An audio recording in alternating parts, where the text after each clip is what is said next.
Hello everyone and welcome back.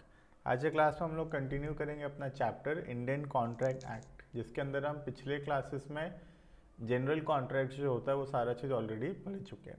अब कुछ special contracts है यहाँ पर, जैसे कि इंडेमनिटी, गारंटी, बेलमेंट, प्लेज। एक और होता है एजेंसी। एजेंसी हमारे सिलेबस में नहीं है, ठीक है। तो हम लोग पढ़ेंगे indemnity, guarantee, bailment and pledge, ठीक है। जो भी बच्चा पिछला वीडियोस नहीं देखा है जनरल कॉन्ट्रैक्ट्स का, पहले वो सारा क्लासेस कर लो, क्योंकि उससे बहुत ज़्यादा लिंक है अपना ये वाला टॉपिक इंडेमनिटी एंड गारंटी। तुमको बेसिक अगर पता होगा तो ही तुमको ये समझ में आएगा, ठीक है। चलो तो स्टार्ट करते हैं। दो पार्ट है वैसे इस वाले में, एक है इंडेमनिटी और दूसरा है गारंटी। एक जैसा चीज़ है, थोड़ा थोड़ा डिफरेंस है दोनों में। और दूसरा है बेलमेंट प्लेज, वो भी थोड़ा थोड़ा डिफरेंस है, ठीक है। तो पहला हम इंडेमनिटी गारंटी पढ़ेंगे, उसके बाद हम पढ़ेंगे बेलमेंट एंड प्लेज। सबसे पहला है तुम्हारा इंडेमनिटी, ठीक है। देखना, रीड करेंगे, स्टार्ट कर रहे हैं। Contract of indemnity and guarantee are the specific या स्पेशल जो बोलते हैं, specific types of contract provided under section 124 to 147 of the Indian Contract Act.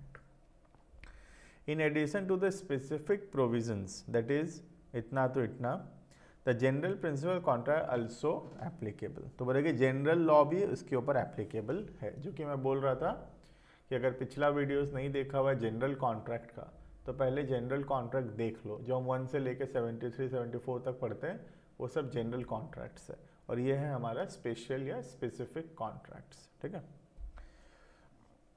General principles of contract also applicable to such contracts even though both the contracts are modes of compensation based on similar principles, they differ considerably in several aspects। बोलेंगे दोनों एक जैसा हो सकता है, लगे तुमको थोड़ा बहुत एक जैसा है भी, लेकिन बहुत ज़्यादा डिफरेंस है दोनों के बीच में। तो हमको ये डिफरेंस से समझना है कि आखिर क्या होता है इंडेमनिटी और क्या होता है गारंटी, ठीक है। देखना, सबसे पहले स्टार्ट होगा इंडेमनिटी। डिटेल में हम पढ़ेंगे इंडेमनिटी, ज़्यादा बड़ा टॉपिक नहीं है इंडेमनिटी। फिर स्टार्ट होगा गारंटी। गारंटी एक बहुत बड़ा टॉपिक है, ठीक है। देखना, the term indemnity literally means security against loss. कोई भी नुकसान होगा, वो नुकसान का भरपाई करना, कंपेंसेट करना, उसको बोलते हैं इंडेमनीफाई या इंडेमनिटी कॉन्ट्रैक्ट। जैसे कि तुम सबसे कॉमनली जो तुम सुने होगे वो होगा, जैसे हम लोग इंश्योरेंस लेते हैं। इंश्योरेंस लेते हैं कि नहीं हम लोग? तो इंश्योरेंस हम क्यों लेते हैं? कि अगर हमको कोई भी नुकसान होता है, जैसे फायर से, थेफ्ट से, एक्सीडेंट से, कोई भी प्रकार का नुकसान होता है, तो इंश्योरेंस कंपनी उसका भरपाई करेगा, उसको कंपेंसेट करेगा। तो ये जो कॉन्ट्रैक्ट है तुम्हारे बीच में और इंश्योरेंस कंपनी के बीच में, ये कॉन्ट्रैक्ट को क्या बोलते हैं? Contract of indemnity. This contract is known as contract of indemnity, ठीक है। देखना, और to make good the loss, जो भी नुकसान हुआ है उसको, उसका भरपाई करना, मेक गुड द लॉस, और to compensate the party who has suffered the loss.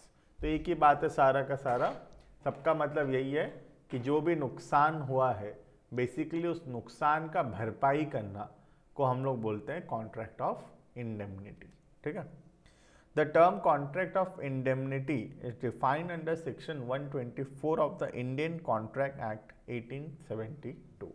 Sections हमको लर्न नहीं करना है, हाँ अगर लर्न हो सकता है तो बहुत अच्छी बात है, लेकिन ज़बरदस्ती लर्न करने में फोकस नहीं करना है हमको, ठीक है।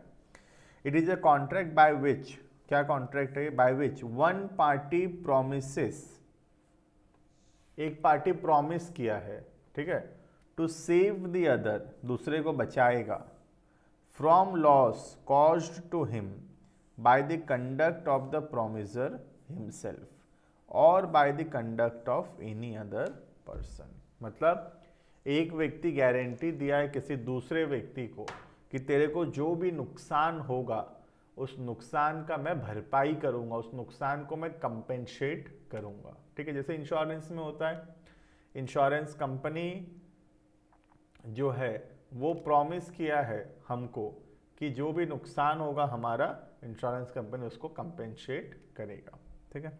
For example, Mr X contract with the government to return to India after completing his studies which were funded by the government at University of Cambridge and to serve the government for a period of 5 years. If X fails to return to India, he shall have to reimburse the government. It is a contract of indemnity. बोला कि contract हुआ था कि जो mister x है वो government के खर्चे में पढ़ेगा और फिर पढ़ने के बाद 5 साल आके गवर्नमेंट के लिए काम करेगा। अब अगर वो नहीं करता है ऐसा, तो जो भी गवर्नमेंट खर्चा किया है उसको इंडेमनीफाई करना पड़ेगा, उसको कॉम्पेंसेट करना पड़ेगा। There are two party, basically दो पार्टी हैं, एक जो प्रॉमिस कर रहा है दैट इज इंश्योरेंस कंपनी जैसे, और दूसरा हम जिसको प्रॉमिस मिल रहा है, ठीक है। The party who promises to indemnify save the other from the loss is known as indemnifier. तो इंडेमनीफायर किसको बोलते हैं? वो जो इंश्योरेंस कंपनी है जो प्रॉमिस किया है कि जो भी नुकसान होगा उसका भरपाई करेगा, वो इंश्योरेंस कंपनी को बोला जाता है इंडेमनीफायर, ठीक है। और जिसको प्रॉमिस किया गया है उसको बोला जाता है इंडेमनीफाइड या फिर इंडेमनिटी होल्डर। मतलब हम जो कॉन्ट्रैक्ट किया है, जो व्यक्ति इंश्योरेंस लिया है, that person is known as indemnified या फिर इंडेमनिटी होल्डर। बात समझ में आ रहा है? तो बहुत बेसिक सा बात है। ये एक ऐसा कॉन्ट्रैक्ट है जहां पर एक पार्टी दूसरे को प्रॉमिस किया है कि जो भी तेरे को नुकसान होगा मैं उसका भरपाई करूंगा। पहला पार्टी कुछ प्रीमियम भरेगा, इंश्योरेंस का प्रीमियम भरते हैं तो कुछ प्रीमियम भरेगा, और जो नेक्स्ट पार्टी है वो प्रॉमिस किया है कि कंपेंसेट करेगा। जो व्यक्ति प्रॉमिस किया है उसको बोलते हैं इंडेमनीफायर, और जो जिसको प्रॉमिस किया गया है that person is known as indemnified, ठीक है।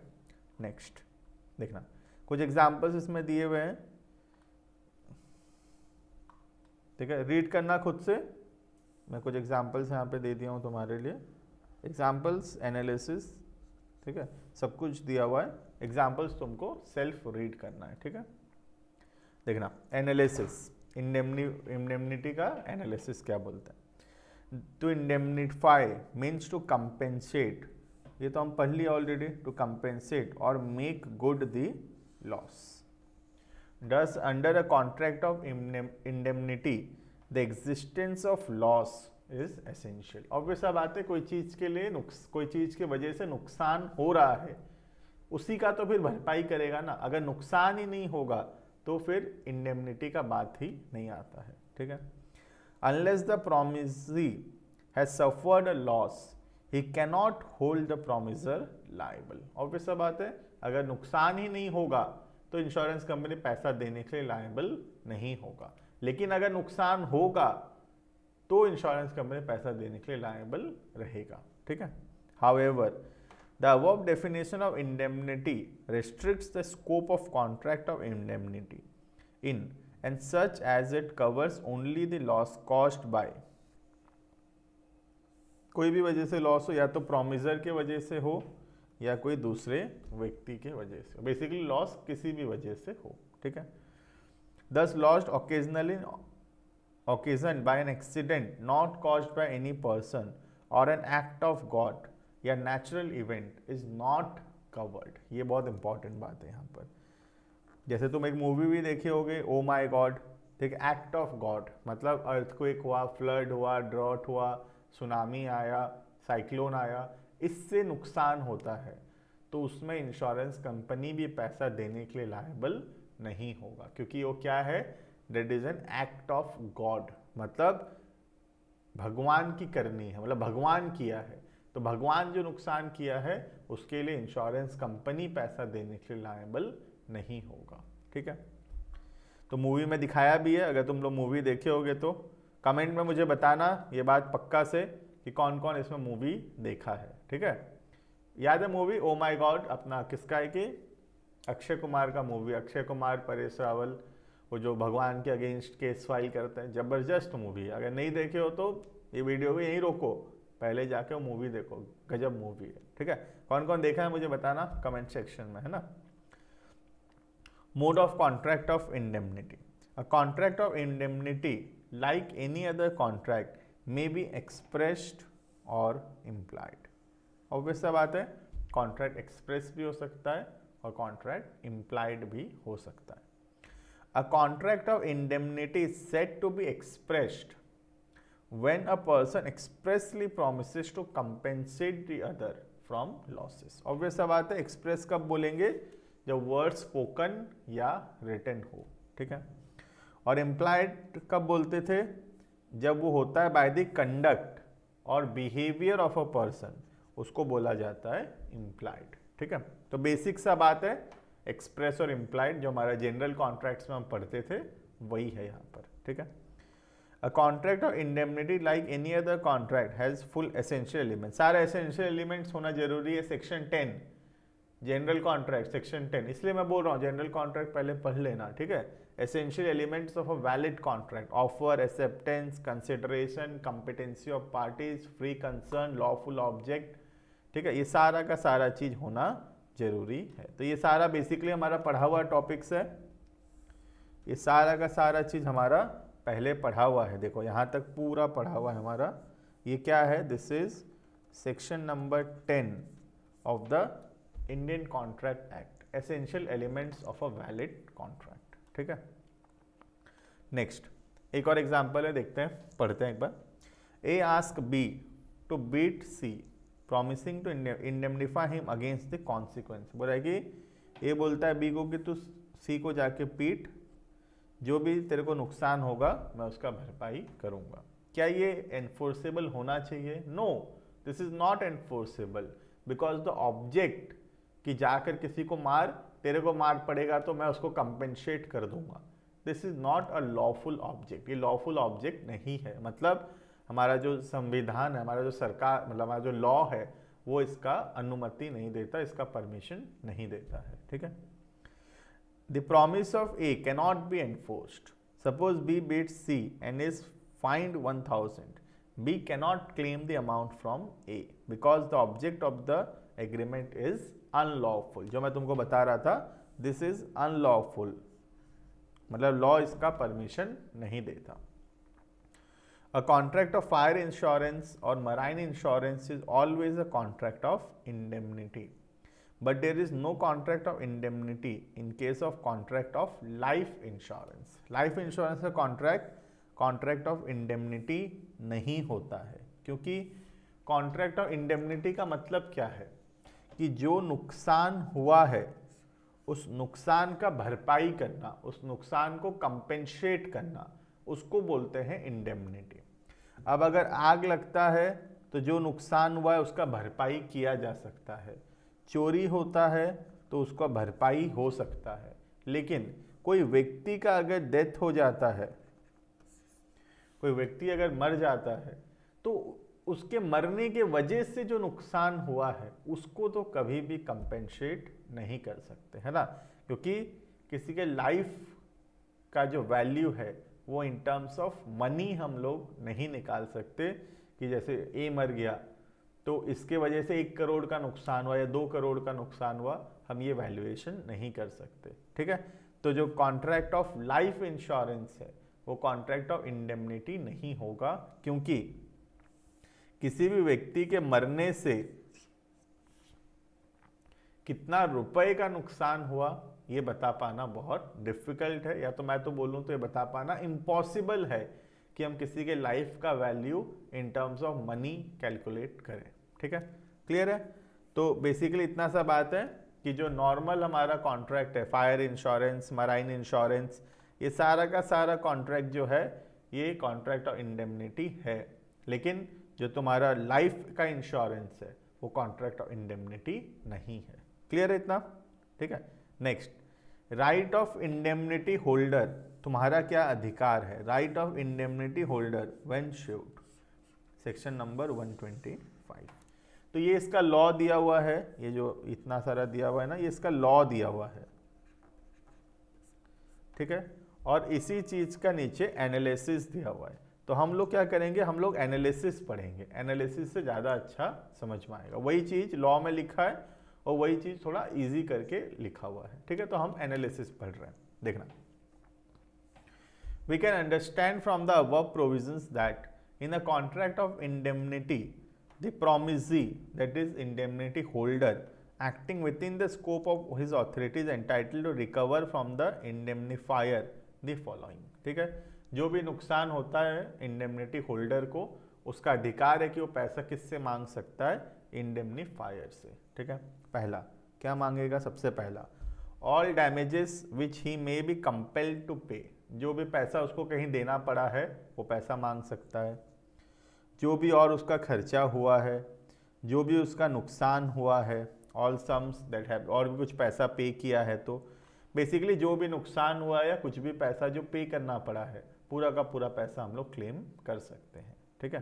देखना next, it may be understood that the rights contemplated under section 125 are not exhaustive.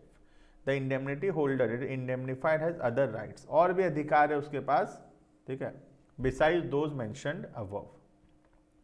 If he has incurred a liability and that liability is absolute, he is entitled to call upon the indemnifier to save him from the liability and pay it off. अगर कुछ liability arise होता है तो वो liability भी कौन पे करेगा, इंडेमनीफायर, मतलब जो इंश्योरेंस कंपनी है बेसिकली, उसको पे करना पड़ेगा। बेसिकली कॉन्ट्रैक्ट में लिखा हुआ होना चाहिए, लेकिन ये सब है ना,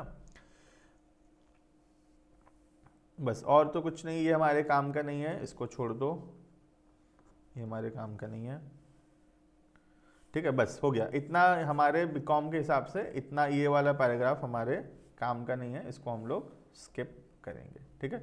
मैं यहाँ पे तुम्हारे सामने जो पीडीएफ खोला हूँ, ये पूरा का पूरा लॉ है। अब उसमें से सारा हमारे बीकॉम में काम का नहीं है, तो जो मैं स्किप करवा दूंगा उसको फिर मत पढ़ना, ठीक है।